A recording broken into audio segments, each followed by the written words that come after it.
you want to kind of take all this information in and kind of figure out how to help your students make the best choices for kind of their high school pathway, because it's really important that they're taking courses that are going to challenge them and kind of enrich them and move them forward in kind of what they want to do, hopefully, not only in high school, but in their post-high school lives. So my contact information is up there. I'm definitely open to questions, maybe not a million, but definitely. And students, we've tried to kind of let them know. I did a little podcast that they should have heard in English today and gotten the green sheet. So hopefully this week, if they haven't heard that, they'll be getting that in their English class. And then the week of the 12th through the 16th, we'll be back in their classes kind of on a scheduled day where they'll come spend an hour with me in the computer lab going through kind of this same information. So thanks to the students that are here. There's a few of them, which is great. They'll hear it again. But we'll go through that with them in the lab and then help them actually input their choices, their course requests for next year into PowerSchool. And since you haven't been in the high school and doing this before, typically what we do is have students put them in, and then later on in the school year, there will be a process where if there are some classes that were canceled for whatever reason, maybe there wasn't enough enrollment or they decided to cut in a certain area, then we go to a process where we get their alternates. And so there may be a process where we have the students go back and actually kind of finalize and look one last time at their course requests that are in PowerSchool. And we'll kind of show you the screens that they use to be able to do that. So again, welcome and thanks for being here. It's really, you're an important piece of helping your students get set and be registered successfully for next year. So just to review, if you've heard this before, I'll just kind of breeze through it pretty quickly because nothing's really changed in terms of the class of 2021 and what their graduation requirements are. It is still the 8 credits of English and social studies, so there's some laid out courses in each of those areas. Specifically, when you look at social studies, they have a full year of, it's actually a civics/econ class, a world history, U.S. history, and then a senior social studies elective. There's some different options or choices they have in that area. In English, students can select either the regular course or the honors course in 10th grade, and then as they move into 11th and 12th grade, there are some other options available to them in the way of IB courses that they could potentially take. Some of you, and I'll just put a little plug in, if you are interested or your students are interested in the IB diploma program or even taking what we call certificate courses, following this presentation at 7:30, Jenny Magdahl, who's our IB coordinator, will be here giving a presentation. We're having that taped as well, so that would be something if you wanted to watch, either stay or watch later, that would be good because she'll give a really good overview of the actual program and some of the ins and outs. When kids come in as 9th graders, there's nothing they really need to do specifically to take to set them up to do IB, but in 9th to 10th, if students are looking at the diploma, for sure there's probably, they would want to be taking the IB chemistry course, which is the one exception to kind of the classes that are offered typically junior, senior year. They start IB chemistry in 10th grade. And so we'll kind of get into a little bit more of that with some of the course options and selections, but Jenny will go into that in a lot more depth later on this evening. So again, graduation requirements with math and science, 6 credits of each of those, 3 full years. Many students go above and beyond that. And in your students' classes right now, teachers are starting to talk about this. They should be asking questions of their teachers if they have thoughts or questions about whether this level or that level may be right for them. Some parents kind of coming in had kind of like looked at, and I think it's actually, when you look at science up here, it says 1 year of biology, 1 year of chemistry or physics, and 1 year of an elective science is what's required. Typically, 9th grade is thought of as the elective science. Then our pathway used to be biology in 10th grade, chemistry in 11th grade, and physics if students chose to do that in their senior year. This year is the 1 year, 10th and 11th grade are taking chemistry. We're flip-flopping the order of those, more so to align with kind of our IB program. So the sophomores and juniors right now are all taking chemistry. There's one class, one section of biology for kind of students that may have already had the chemistry. But then next year we'll go back to where it's kind of typical grade level. So when you go into next year, looking at 10th grade, they typically take chemistry, and then in 11th grade, you typically take biology. So that kind of, I know some people were kind of questioning that or wondering what had happened, but that's what typically would happen. If your student is interested in that IB that I mentioned, IB chemistry is typically a 3-semester course. Whether or not students take that 3rd semester is up to them. If they want to go for the IB diploma, they would need to do that so they could be successfully ready to take the test that happens the end of their junior year. But some students will just take the 1 year of that so they don't have an overlap with the biology there during their junior year. Sorry to get so much into detail, but sometimes it's hard to explain something without having the bigger context of it. With health, there's 1 credit of health embedded over 4 years, and that's still listed there. If your students have kind of done it this year, you know how that works, and they'll continue to have that over the course of the next 3 years. Phy-Ed, they should have either had 1st semester or 2nd semester, and then health, it's, let's see, fine arts is listed there, 2 credits. Some of them may have started that. There's 2 credits that are required over the course of your 4 years. If there's someone in band, orchestra, or choir, they're gonna have met that requirement after this year if they're doing it a full year. If they continue on in band, orchestra, or choir, those electives just spill over to count for the electives towards the 46. It's not that they don't count anymore, it's just that they kind of have the 2 boxes checked for the fine arts that they need. Otherwise, there's lots and lots of other course choices, and you can see on the green sheets that you have, there's a lot more things that open up to sophomores in terms of not only in the arts area, but several other areas as well as compared to 9th grade. Let's see, info communication literacy. So that has, it was changed from when you heard this last year that I think we talked about it, but it's officially on here that it is a course requirement. So students need to complete and pass this course as part of their graduation requirement. And then the career and college readiness credit is 1 credit over 4 years through advisory. So currently right now students are taking part in advisory monthly, and that's with one of their 9th grade teachers, and so they're getting some lessons there that are the beginning of the 4 years of that advisory curriculum that they get 1 credit by the time they graduate. And then the electives, basically, once you total all those out, what it amounts to is 12 elective credits. There's areas listed below, and just to show you a graphic of the one area, you may have, like I said, seen this in the past. It's just to talk about those pathways with students and get them thinking about making the link or connection between what they take in high school and what potentially they have the ability to do after high school. That there's these 5 kind of content areas: business, engineering and technologies, health science, law and public policy, and media arts. Our hope is that what we used to say when we had kind of this academy structure we were trying to do is to have them take 2 of the foundation courses so they get exposed to those, and then continue on from there in the pathway courses and take 2 more of those. But in general, most students are going to take at least 1, if not maybe more, depending on what they choose to do of these variety of courses, but it's just kind of laid out visually like this so kids can see and families can see kind of what we're looking at gearing up towards. There also are some courses, and they're noted on there, I think with a double asterisk, that they are articulated college courses, and so what that means is we have worked with local community colleges, technical schools, and if students take that course and get, typically it's a certain letter grade or above, and they complete all the requirements, if they would set foot on, let's say, Normandale's campus, they would be able to get that credit articulated at that institution. Once you do that, then you could possibly transfer that credit somewhere else.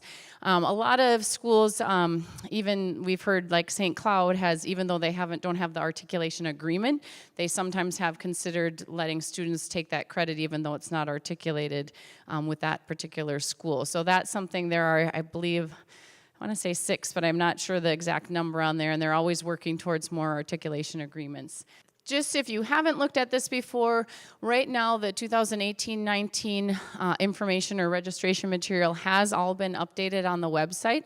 So again, clicking on students and 2018-19 registration information, on that site there should be links to both advanced placement, international baccalaureate, and PSEO, which are all options that students have accessible to them as they continue on through the high school.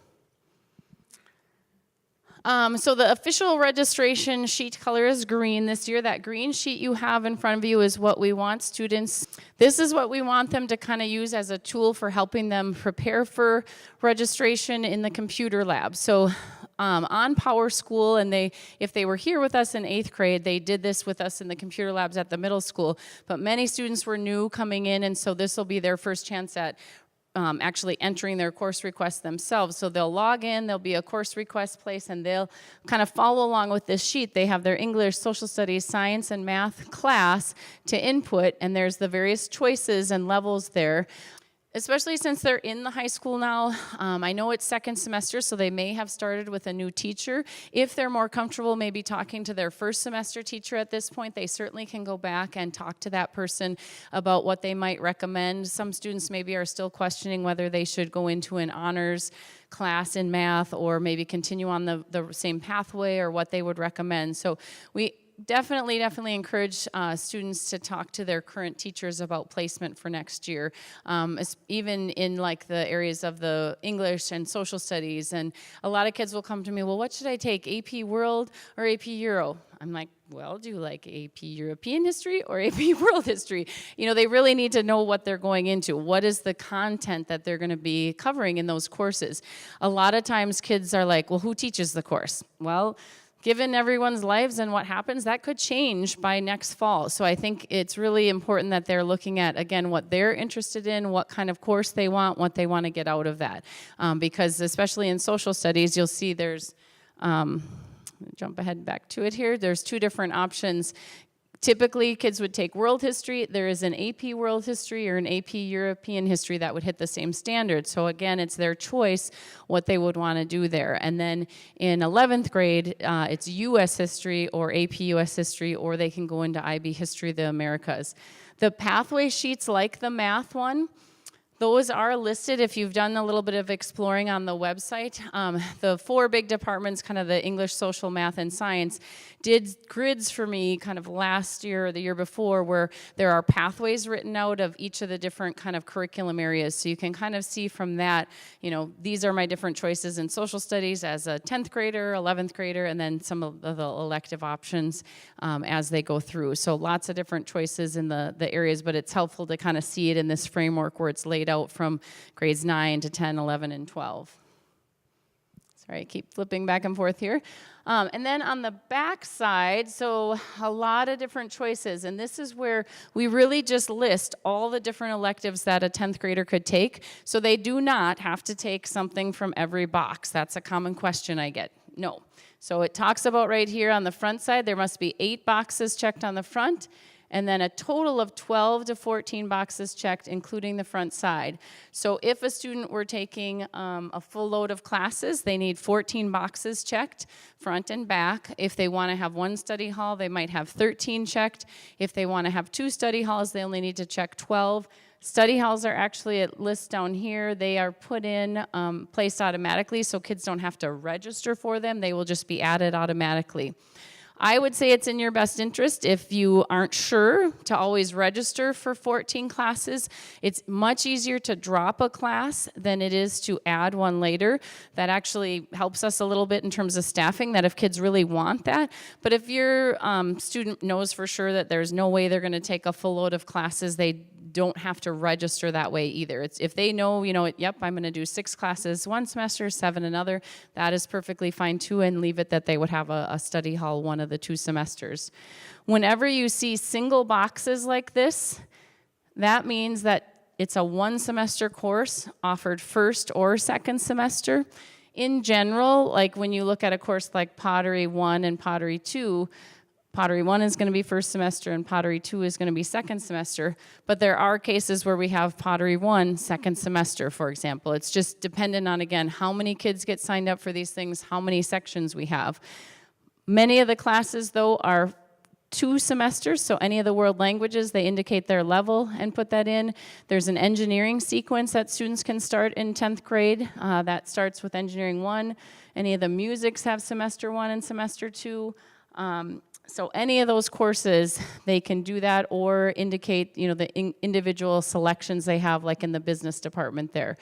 There's one other class that actually I forgot about is the IB offering. So IB Film Standard Level is a course that students can take as a 10th grader, and that has the concurrency of enrollment, so it goes into 11th grade. They take one more semester of it before they finish the course and then take the test in the spring of their junior year. That is something that they could also do as a junior into their senior year.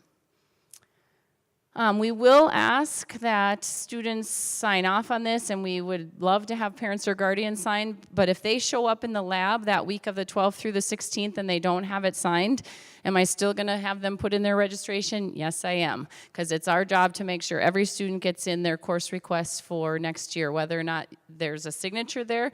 It will be accessible to you in the registration information to view. It'll be, listed out there. We kind of try to turn it on and off. I think this year it may be on more just because the sophomores and juniors are doing it a little bit different way. And then the last thing on the sheet is that the alternate course selection. We can't stress that enough, that if students are taking those individual electives, having a course, an alternate choice, so if something doesn't work in their schedule, if it's full or there's a conflict or something like that, we can actually look to their alternates to slot that in for them so they have a full schedule when they start in the fall, is definitely beneficial. So we'll ask them, no matter what, to put, if they have individual semester electives, to put in an alternate choice. I'm trying to think if there's any other questions. We can certainly come back to this. This is what the sheet or the screen looks like in PowerSchool. When they go to log in, it's going to have class registration kind of on the left-hand side. They are clicking on the little pencil, and once they do that, it opens up a window that then has the choices for English, for social studies, for science, and we go through that process with them. When I do it with them in the lab, it's a little controlled, so we'll try to get everybody to get through at least the core areas and then into kind of their electives. And once they get to their electives, we kind of just are there to kind of be a resource and help them make sure they're making choices and answer any questions. So they're going to get kind of a condensed version of just a review of graduation requirements and helping them kind of process this and be able to make some decisions. So hopefully between now and in another week, be able to kind of think about things. We've found that we've done it both ways. We've given kids 3 weeks, we've given them 1 week, and it really in the end, we find that most kids, whether or not you give them that time or not, they kind of just need to come in and sit down and do it. If you find that by the end of February into March, like you're thinking, oh gosh, we put this down and I'm thinking this might be a better option, certainly don't hesitate to call or be in touch with us, because we're going to make those small tweaks. It's just, though, like Mr. Johnson-Nixon mentioned, it's easier to do that now and better to make those changes now, because in the fall and then again at second semester, it gets really hard to make schedule changes once the schedule is set for the over 1,400 students we have here. It gets a little more difficult to make those changes and find openings and electives, as some of your freshman students may have found out when they've tried to make any schedule changes. So it's much easier to do it on the front end and make any slight changes. One thing I did offer to students, and I'll just jump ahead to it, and I'll talk to them about this, is doing kind of a 3-year planning session now that they're kind of partway into their second semester. I'm happy to sit down with families and do this. It's really helpful sometimes just to get them thinking ahead, not only to next year, but to their junior and senior year as well. And there's a tool, this is listed on the senior high website or the high school website, and I usually have one that one side is filled out and then one side is blank, so kids can see kind of some of the different pathways, and that's what I usually would walk through. And this would be great. Students could meet with Anna Grady, our intern, as well, and do this. So it just is a nice way to kind of explore and talk about what options might be available and something to think about. The other sheet that is available on the website is the graduation requirements checklist. This is great for kids who are more visual and thinking about, okay, what do I have done? What do I still need to do? We're helping guide them through, and obviously the sheets are very specific to each grade level, and so we're helping them along the way, but ultimately, your students are the ones in charge and making sure that they are meeting the graduation requirements. This is just a way to kind of label, okay, what have I done, check that off, and what courses have I done for my electives. I mentioned Jenny, who's going to be here following this presentation. Her information is there. I know that just in the actually today, or I don't know if they went up last week, they're going to have some student information sessions as well about IB. So those were publicized on the letter that we put in the 6425. So students can go, I think before or after school, she has a couple different times where if students are interested in learning more about the IB diploma program or certificate courses, they can certainly come to that as well. And this is where there's some more information on career and college readiness. If you click on the high school website and select the Career and College Center, there's tons of information there. Kara Mueller is our career and college readiness person who kind of keeps that updated, and we're always kind of working with her back and forth. We have a college fair coming up and a career fair coming up in the spring, so lots of fun and exciting things for students to be part of. One thing that I mentioned in talking about kind of the different opportunities for students, and we always want to just mention for you, because in 10th grade now, students have an option to do post-secondary education options. If you haven't heard of that, PSEO for short, it's being able to take classes at a local college or university, whether it be a 2-year or a 4-year. There's a whole listing on the Minnesota Department of Ed website. They have all the information there that talks about it. In 10th grade, however, just so you're aware, there are only specific courses that are available, which are called CTE, Career and Technical Ed, so they kind of limit what 10th graders can do. It's typically in junior or senior year when you think of the college courses that students would take, that they would be doing those at a local college or university. Part of it is the transportation. Not many sophomores are driving, and that's a big part of it because you need to provide transportation with this. And some students, we have juniors and seniors taking a full load of classes at local colleges or universities. Some do a partial day where they are here for part of the day and take classes, and those classes count for their high school graduation requirement as well as starting a college transcript. So it definitely is a good option for some students who maybe just this isn't a great fit for them in terms of the high school setting, and they want to kind of step out of their comfort zone, maybe try some local colleges and see what that's like.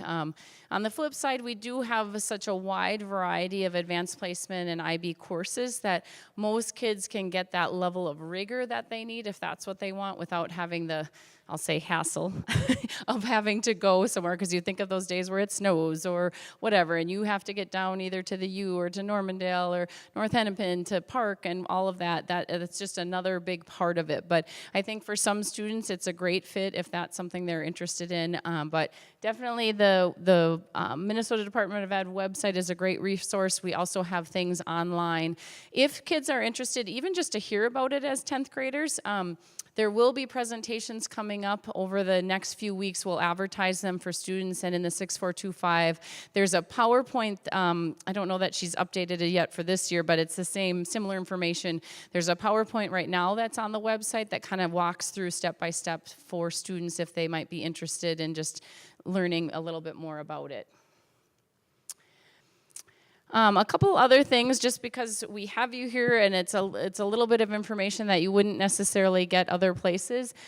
We got a request a few years ago just to include a little bit of information about what to be thinking about after or while still in high school, kind of in the next couple years. So just to highlight, one of the things I did with students, and if they didn't come home super excited and tell you all about it, you should ask them. It's called Naviance Family Connection.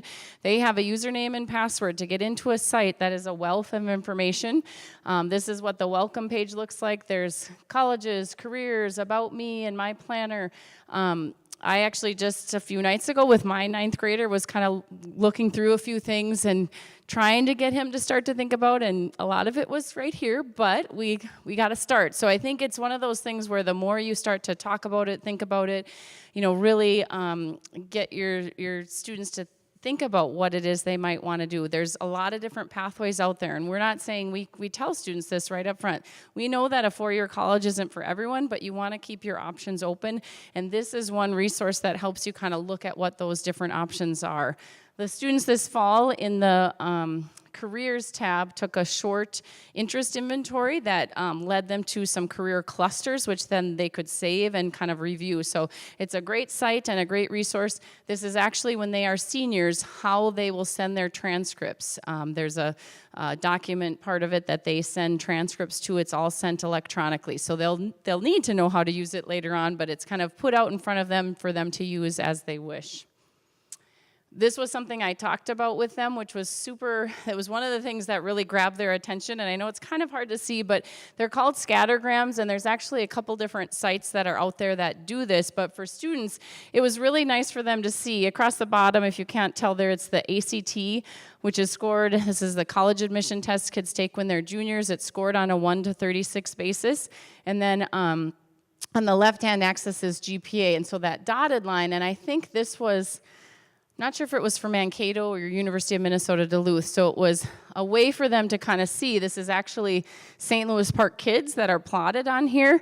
My sample student, his name is Lewis Park, and it shows accepted, denied, or deferred, denied. So we kind of talked about what does it mean to be up in that top area in the green boxes? What does it mean to be kind of an X down here or an X over here? You know, so it's a nice tool to be able to look at where the admission piece falls based on kind of where you're at as a student, and it'll become more important to them as they start to kind of take more of these tests or practice tests. One thing that we try to kind of hit on with students is information that college admission people are looking at. And there's kind of, you think of it as that kind of funnel or of sorts. There's all kinds of things on the left-hand side listed there.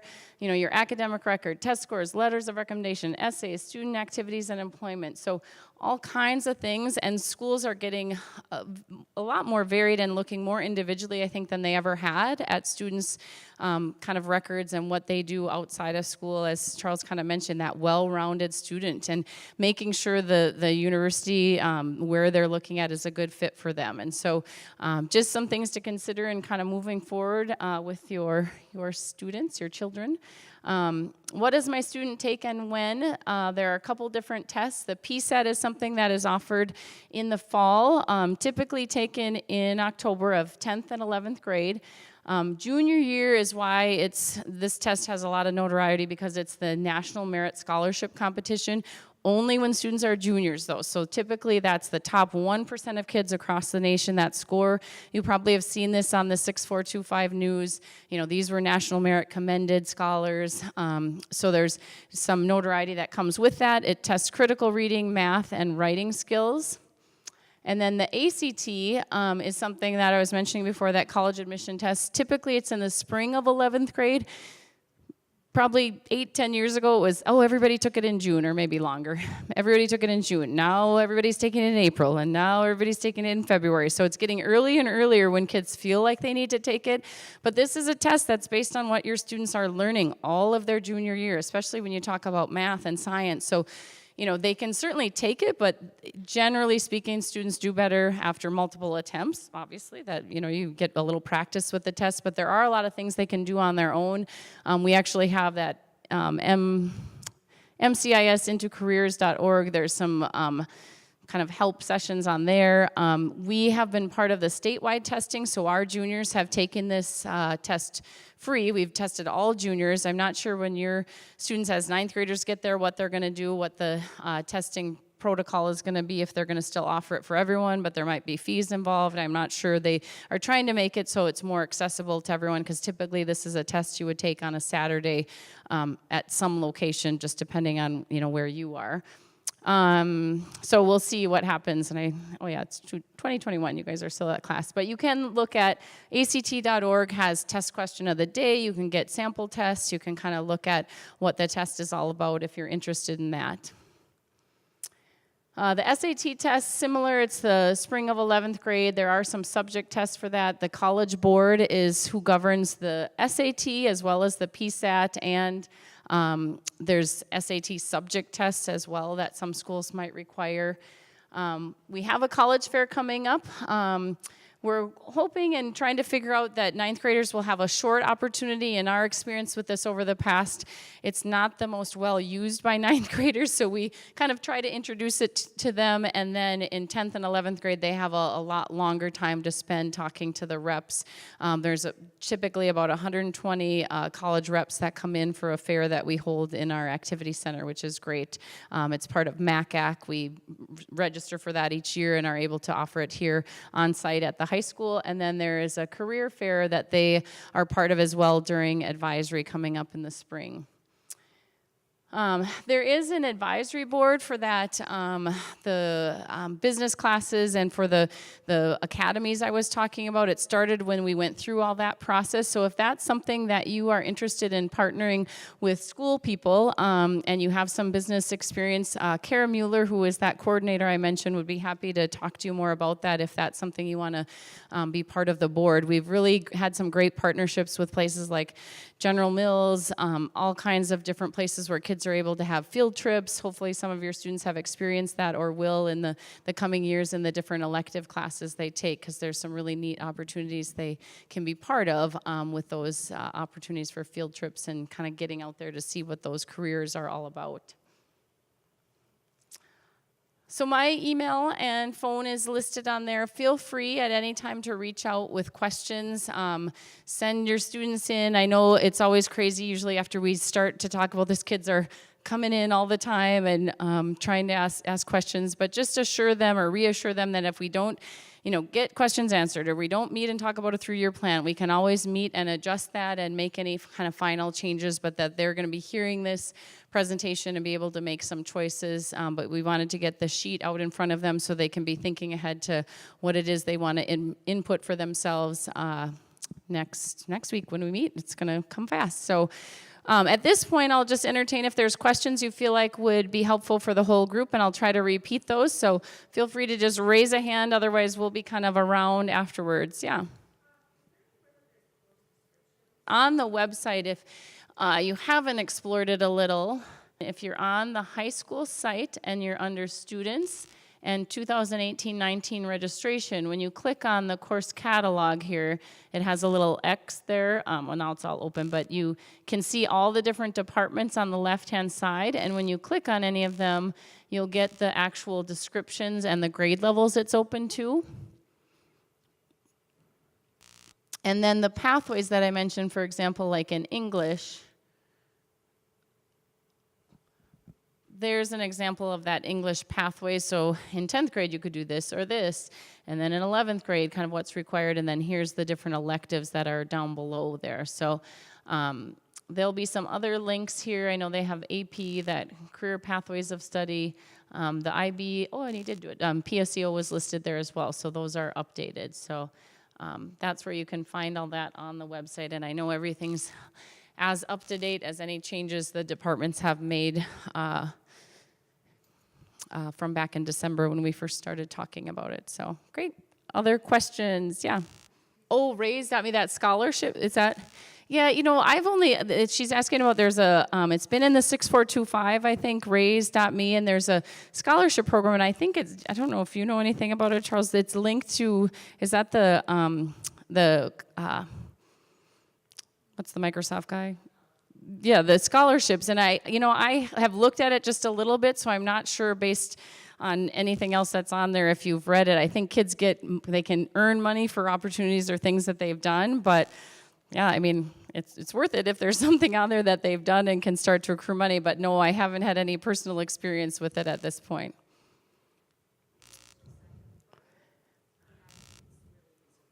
Okay, so she's saying she signed up for the raise.me and it's pretty user-friendly, and are you seeing any, like, how do they, I don't know how they raise.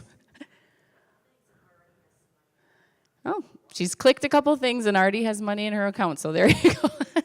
But I don't know if there's stipulations about how that money is used later down the line, which is typically kind of reading the fine print of any of those, kind of what happens.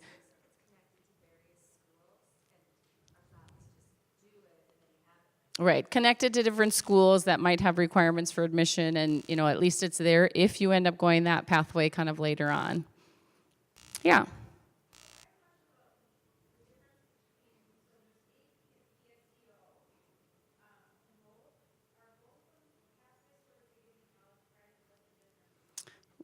Right, so she's asking about AP and PSEO. So kind of talking about AP and IB in terms of their high school classes where students have the potential to earn some college credit depending on how they do on a test at the end of either typically 3 semesters or 4 semesters, 2 years, or in the case of IB, after 1 year of study. And those tests are scored, in the case of AP, they're scored on a 1 to 5 basis, and typically a 3, 4, or 5 could earn you some kind of college credit.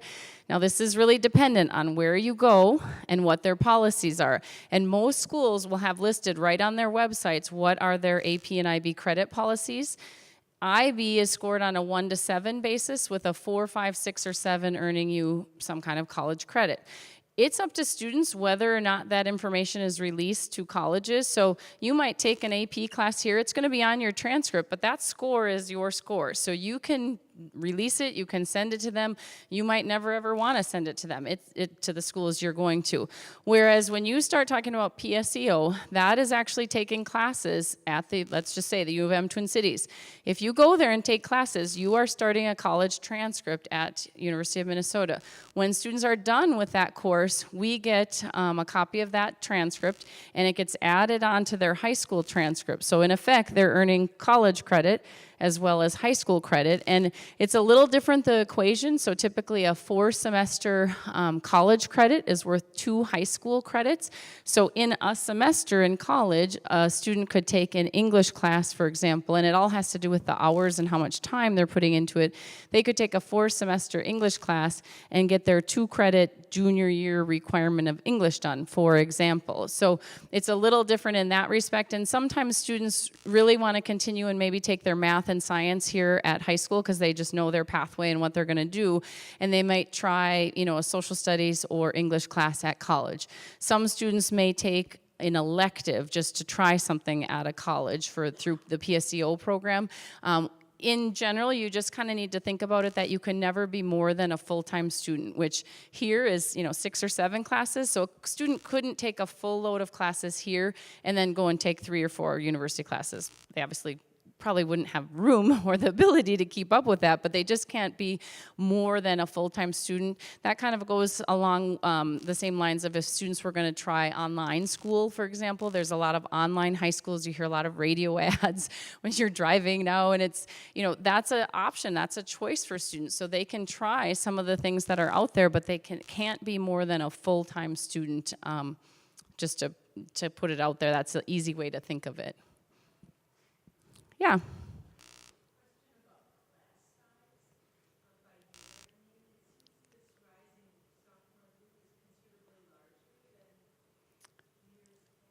Well, are you talking current sophomores or because this group of freshmen right now we're at 405, I think, when I just looked at it the other day. So it is a considerably larger group, but that also means like this year I have 14 sections of classes that I'm making presentations to. So typically what happens, it's a process of staffing, right? And they're looking at obviously paying attention to class size. Sorry, I didn't repeat the question, but she's talking about class size. And so what happens is they're looking at, trying to keep it within a certain range.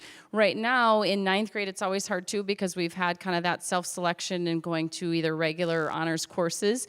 So there's a little fluctuation in that. But in general, our 9th grade courses have maintained the regular ones in the high 20s and probably the honors classes for the most part, are in the low 30s. When you get into 10th grade, 11th grade, and so on, I would say most classes are probably in the low 30s in terms of class size. And again, that's going to vary by, how many sections and FTs are allotted for each of the different departments. But we know this is a big class. It's, the 400 students, and so they have to account for that moving forward, and they aren't going to understaff it and have classes of 45. That's not going to happen. And they're going to have to allow for that as students go in. There's certainly in like the sciences, there's lab requirements and things that they have to look at for class sizes or make sure they consider. And so, yeah, they will adjust to that and look at staffing accordingly as we're continuing to monitor this group as they go through. Other questions at all? Oh.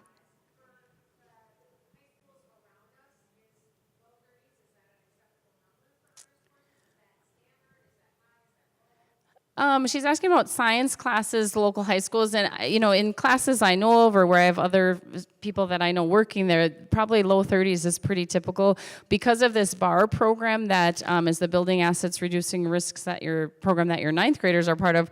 We know schools in California that have 45 kids in a class, so I feel like it's always hard when you know what's going on across the country, what is really happening here that people think is large. Like, sure, it would be great to have 28 kids, 25 kids, but that's the reality of kind of the dollar sign, which is unfortunate. But typical low 30, I think, is probably an average in science for sure, in all classes kind of across the board.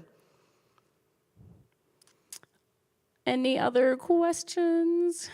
Great. Well, thank you guys so much. We'll be around up here, and Jenny's presentation won't start for a little bit here till 7:30, so you're welcome to stick around for that.